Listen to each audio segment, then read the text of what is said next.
Okay,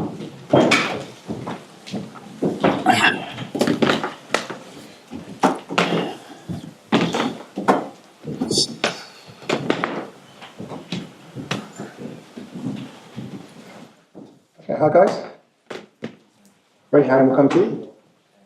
All ready? We'll start with James from CBS. And can I start with your overall assessment of the game? Well, I'm extremely proud of the players and the team. That's the overall feeling, and very disappointed with the results.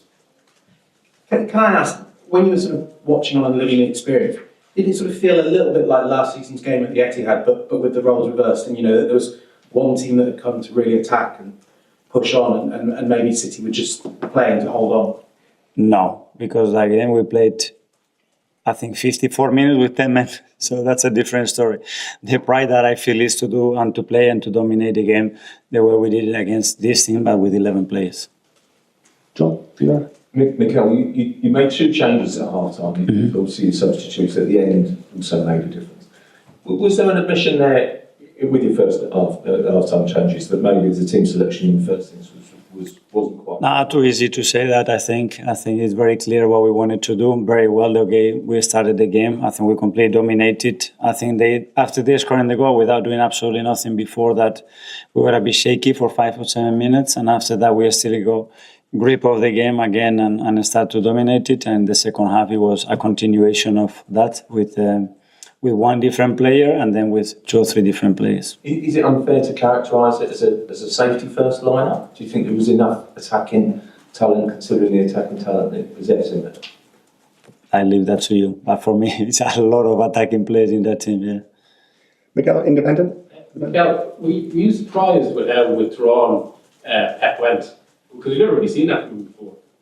I think everybody tries to do its best to get the result that they want, so it's fine. Amy, authentic. Can I just ask about the substitutions? Was Madueke just tactical, or was he carrying any? No, I think he had an issue. He had an issue very early in the match, and he wasn't well enough to continue. And when Eze came on and played in that more of a central role rather than wide, is that something that you see as being an interesting possibility for using him? Yes, that's why he played today in that position. Yes. Okay, Sam Gamer. With Donnarumma, obviously PSG in the Champions League last season, he caused you guys a host of problems. Today, he played well again, I thought. Yeah. In terms of his play, what did you make of him, especially with set pieces, the way he punches the ball? He's so dominant in the box, and every ball that is in and around the 6-yard box, his timing, the way he executes the action is super efficient. It's very difficult, and today again he made some very important contributions not to lose the game. And with Martinelli, were you tempted to possibly bring him on earlier in the game? Yes, but we had very good momentum as well, and we need to time that well. He's in a really good moment again. After the game he had in Bilbao, in that period of time, probably he deserved more, but his energy again, his attitude was really good, and that's why he made the impact that he made again for the team. Alex, BBC. Just on Gabriel Martinelli again, what does it say about him? 2 decisive impacts, both off the bench. A player could go the other way when they get dropped after. That we want consistency on that, on every player that is not starting the game to be able to do that, because you see how long the matches and the level that requires to beat them, and very happy with him. Jordan, son. Could you just talk us through your thinking behind that midfield 3 and what you thought they could do to start? No, we don't have time for that. There's a lot of things to do that. But just a very basic analysis of what you thought that midfield 3 could do instead of maybe... Because Arteta was the best one to start the game. Okay, Ed from the Guardian. Nobody asked me about the midfield 3 in Bilbao. Nobody. Well, I guess Yeah, that's why. But it's the same midfield. So why did you keep it? Because I believe it was the best thing for the team. Okay, Ed, Guardian. Mikel, just on Gyökeres, didn't have any shots or any chances really. Are you concerned about the lack of service?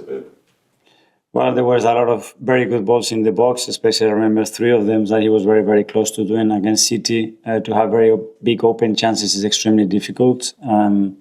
But he's certainly trying his best and trying to do that, and we have to provide more for him. That's it. Do you think you need to try and do something a bit different to create chances? For him? Well, there were a lot of situations that the chances were there, and then especially the final pass was missing today. In many moments, I was very, very, very open. Okay, last two. Firstly, Tom from Football London. Miguel, as it came on at half time, and obviously made a real difference with the pass of Martinelli. Yeah. That central role to him, is that something that we see in this individual kind of being the primary, or is it a case of the versatility is going to benefit people? Yeah, he does. And today he played a little bit more shifted to the right, and it was a reason for that when he plays shifted from the left, whether he's as an attacking midfielder, as a winger coming to that space as well. He's someone that is very, very efficient and very creative. We know that. That's why we brought him. So we're using him in different spaces. Okay, finally, David from Gazzetta dello Sport. Hi, Miguel. Hi. You obviously have more options on the bench compared to last season, for example. How much is important for you to understand which one is the right one for the moment you are using? Well, it's a lot of factors. Obviously, the first one is their performance level at the emotional state that they are in. That's one. And after that is what we believe is the best thing in relation to the opponent and the type of game that we predict. And after that, there is as well chemistry and relationships that make each other better, and we really need to understand it.